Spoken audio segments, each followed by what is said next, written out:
Hello and welcome to Talking Business with Beverly. I am your host and business strategist, Beverly Walthour.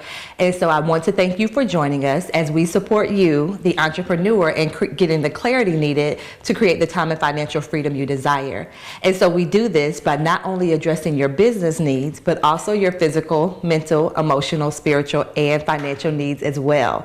And now join me in welcoming Benir Pierre to the show. Hello, Benir. How are you? Hey, Beverly. I'm great. How are you? I am well. Awesome. And so Benir is an abundance strategist. She's an intuitive life coach. And so she's going to speak with us just about her journey of how she got from point A now to point B. And so Benir, before we actually get started, I love to play this game with my guests where I ask them 3 random questions. So Benir, are you game to play the game? Absolutely. Awesome. Okay, so what is your favorite place, or where is your favorite place to visit? Anywhere there's water. Waterfalls, oceans, creeks. I love it. And so what's your favorite season? Winter, spring, summer, or fall? Spring. That's when a queen was born. I love it. And what is your favorite movie? That's a tough one only because it changes depending on my mood. But for a very long time, it was Set It Off. I'm not even going to ask why. We're not even going to ask why. Okay. So, Benir, let's go ahead and dive into this conversation. So tell our viewers just a little bit about yourself. I am a unicorn. I'm crystal loving, a recovering church girl. And I'm magical, I'm mystical, and all about attracting and living a life of abundance. I love it. And so what do you mean that you're an abundance strategist and an intuitive life coach? What does that mean?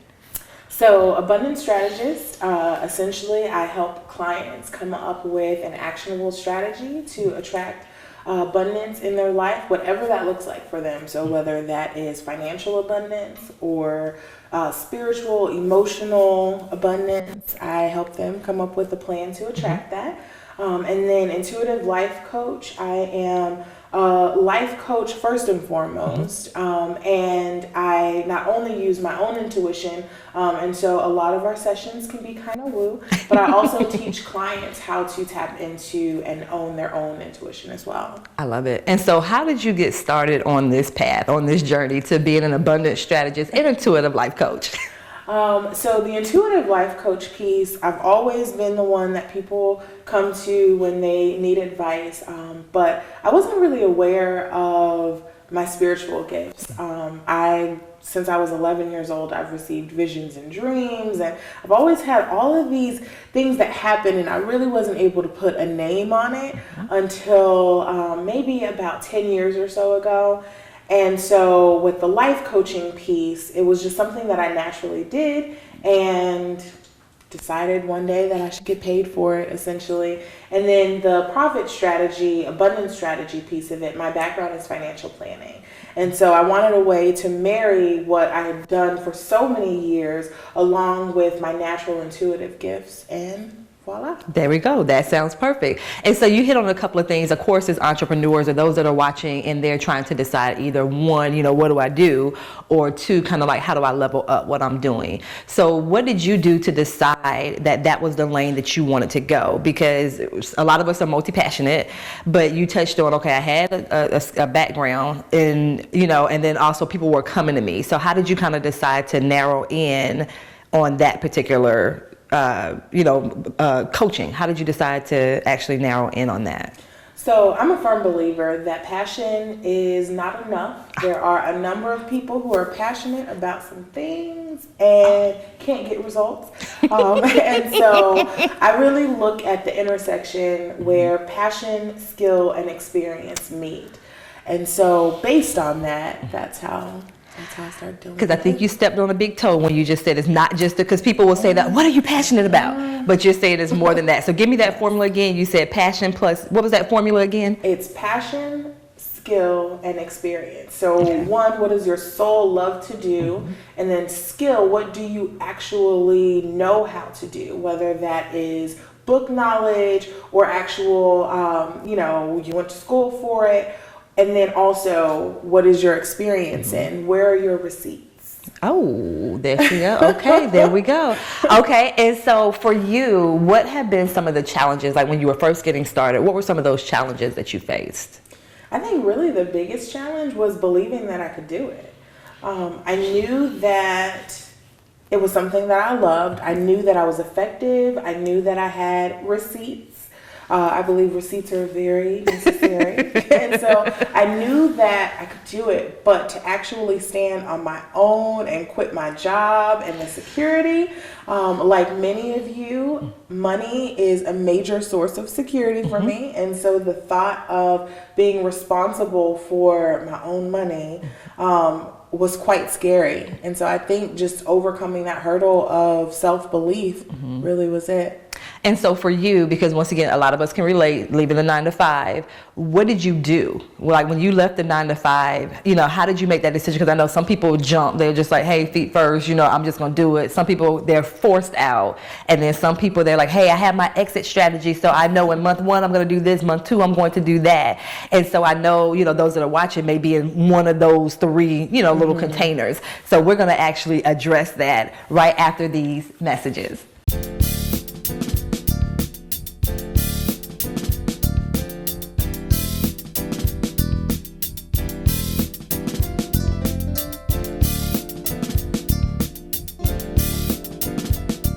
Hello and welcome back to Talking Business with Beverly. So we have the amazing Beneer Pierre, and so she was just speaking with us about her journey in entrepreneurship, because it's certainly a journey. And so before the break, you mentioned, the fear that you had of leaving the safety and security of your 9 to 5. And so usually people fall into 3 containers. Either it's, hey, I'm taking this leap, deuces, or they plan everything out carefully with their exit strategy, or some people are forced out. So for you, what was your situation when it came to you leaving your 9 to 5? So I wish I was the one who had planned everything out. I decided about a year before I actually quit my job that I wanted to go. And I said by, my birthday. So my birthday tends to be a major time of shift. I look at what's working, what's not working, and we need to change something. And so I had already decided before my birthday that I would do it. And I think I manifested that too. I reached out in a group of entrepreneurs and said, hey, I have a year. How do I quit my job in a year? And they're like, what's your problem? Why do you need a whole year? And so, worked on this plan, which really wasn't a plan. It was me staying in my comfort zone, if we're being honest. And so around, so my birthday is the end of March. And so probably around November, I said, you know what, let me get serious about this, because March is coming up and I'm no closer to this plan than I was, 6-7 months ago.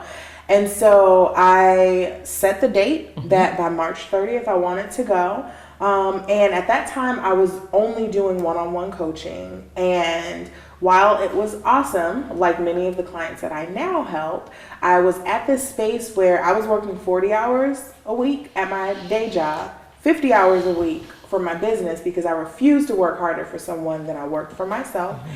And I was at full capacity for how many clients I could take, but I wasn't making enough to quit my job. And so I launched my first course, and I think the course launched at the end of January. And so I would sit at work, and in 2-3 days, sometimes in hours, I would see that I'm making, a full paycheck, a full month's paycheck. And so around the middle of March, I'm like, why am I still here? And so I made the decision to put in my notice on my birthday. And I then got scared and said, well, maybe I can wait. And so I actually spoke to a spiritual mentor, and she said, God has already shown you what you can have, but what you have right now is a little. So you can either keep the little that you have, or you can trust God and have a lot. And I decided to trust God, and I went ahead and jumped. There we go. She took that leap.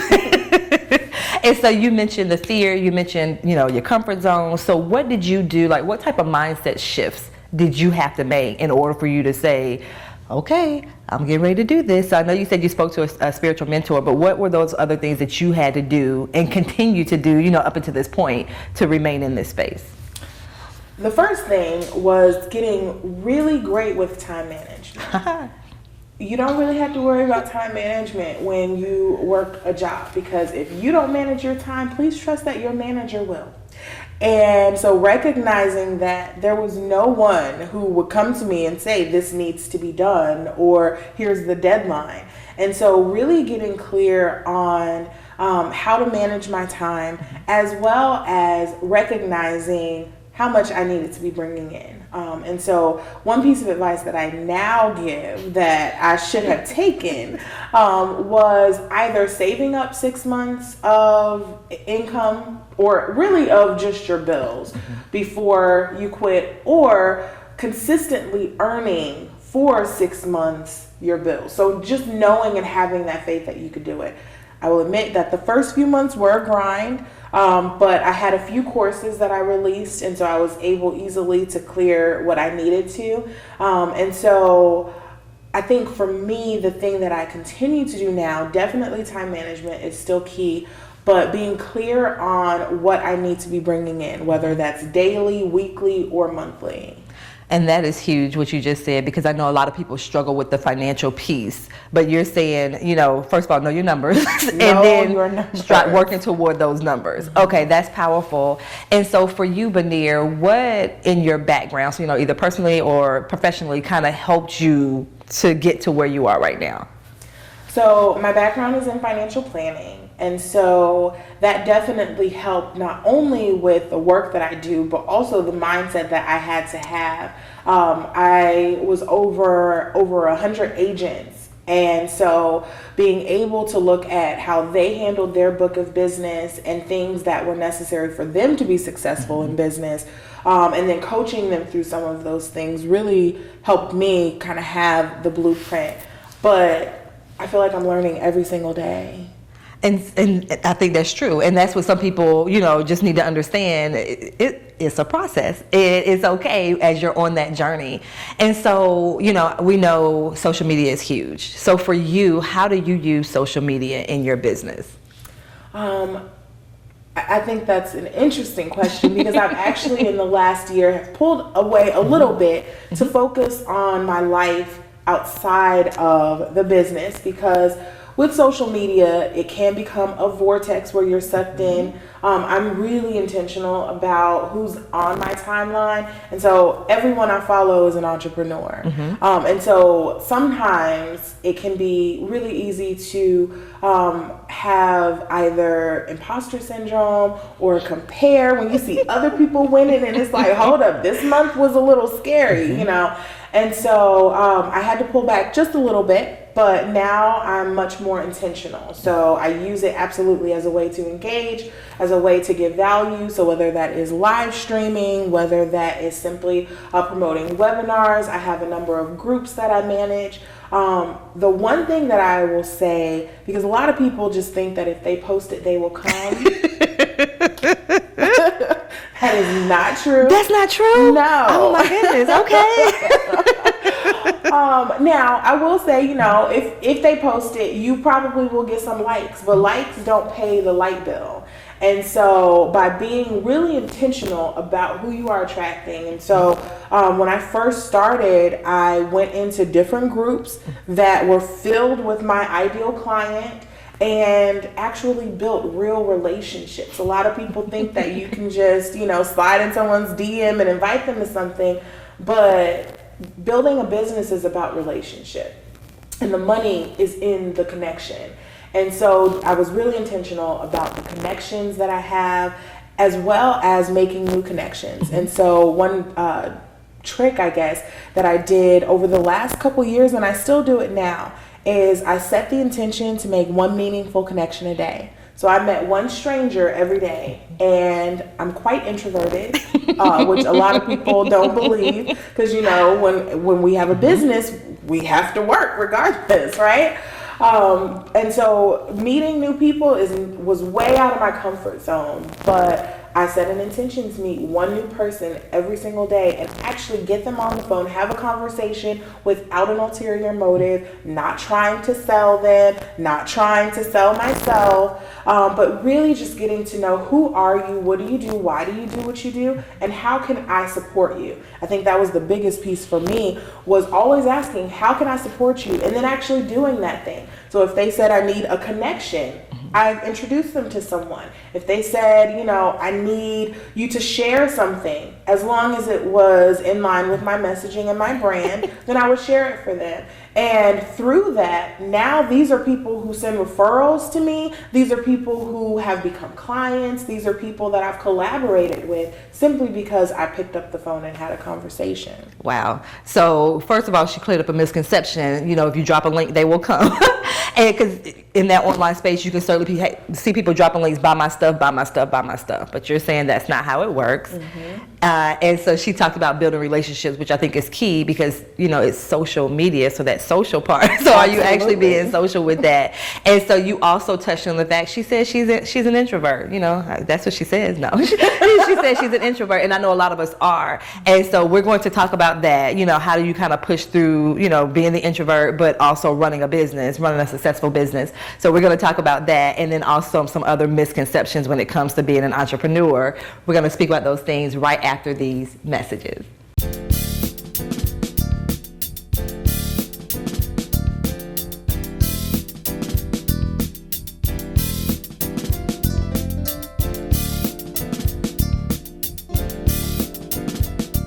Hello and welcome back to Talking Business with Beverly. And so we've been having an amazing conversation with Beverly Pierre. And so she was speaking with us about her entrepreneurial journey. And before the break, she spoke about the fact that she's an introvert, but she still has this business that she has to run and maintain. And then she was also talking about how she builds relationships online and, coming from that place of how can I serve? And, for you mentioned, you do one intentional outreach, hey, let me reach out to this person just to see how I can serve them. Do you have any other strategies for those introverted people out there, that feel like, hey, I can't run a business or I can't have a business because I am introverted? Any other tips you have for them? Definitely focus on the small, intimate connection. So it's not so much about how many people you reach, it's about the impact that you have. And so really focus on actually having impact with real people. Set clear boundaries. Mm-hmm. I think one thing in the beginning for me that was a little tough was that people, when you are building a brand, and you are the face of your brand, people think that you are a consumable. And so sometimes, they forget that you are a real person. Mm-hmm. And so setting those boundaries, whether that's not responding to messages after a certain time, not responding or doing business in your DM period, just really being clear about what you need so that you can recharge. Because a lot of people think introverts are shy. That's not necessarily it. It really is just that we need a lot more time after dealing with people to recharge. Glory. And so one boundary I set was only taking client calls on certain days so that I have buffers in between. Mm-hmm. And then really, again, having that human connection. So getting offline. So many people think that building a business online means everything is online, and make sure that you get offline. Go to networking events. I personally don't believe in networking. Mm-hmm. A dear friend, Michelle Talbert, actually calls it unnetworking. And so I really believe in whether that's having small mixers, having sister circles, where you still get to meet people, but it's not in the same environment as it would be to simply give your business card. Mm-hmm. I love that. I love that idea because to me, it still goes back to building relationships. Like you said, versus just saying, here's my business card and putting that in somebody's face. That makes a whole lot of sense. And so, the other piece that you touched on, when you were talking about, if you post it, they will come. What are some other misconceptions that people have when it comes to being an entrepreneur and building a business? That it's easy. I think that is the main one. People mm-hmm. think that it's as simple as having a product and making it available for sale. And a lot of people forget the business behind the business. And so make sure that you have systems and processes in place so that as your business grows, you know, winging it might work in the beginning. But as your business grows, you want to be able to sustain that growth. Mm-hmm. And so actually having systems in place, processes in place, make it easy for people to pay you. They shouldn't have to, you know, go through a million things. I see so many people online who say DM me or email me. I'm not going to do either of those things. I just want to give you my money. And so make it really simple. And there are so many free resources that you can use in the beginning. I do suggest, as you are able to invest in your business so that you can be in control of the branding and the messaging and not have the sponsored by at the bottom of your links. But, you know, just really be intentional about how you want the client experience to be. Awesome. And I absolutely love everything that you just said. Because once again, sometimes we can kind of get in over our heads and we're looking around like, oh my gosh, how did I get here? Mm-hmm. And so, you know, this has been a powerful conversation. And so, Beneer, how can we find out more information about you, your email, your social media? If you want to contact me, my Facebook is facebook.com/BeneerPierre. You can check out my website, www.BeneerPierre, or if you would like to get on the phone with me, I would love to speak with you, and you can schedule a call at bit.ly/BeneerPierre, BeneirPierre. Awesome. Thank you so much, Beneer. This was powerful just to listen to your journey. And so we do want to also thank you, the viewers, for tuning in as well. And remember, as an entrepreneur, you can certainly create the time and financial freedom that you desire by ensuring that you not only address just your business needs, but also your physical, mental, emotional, spiritual, and financial needs as well. Until next time, thank you.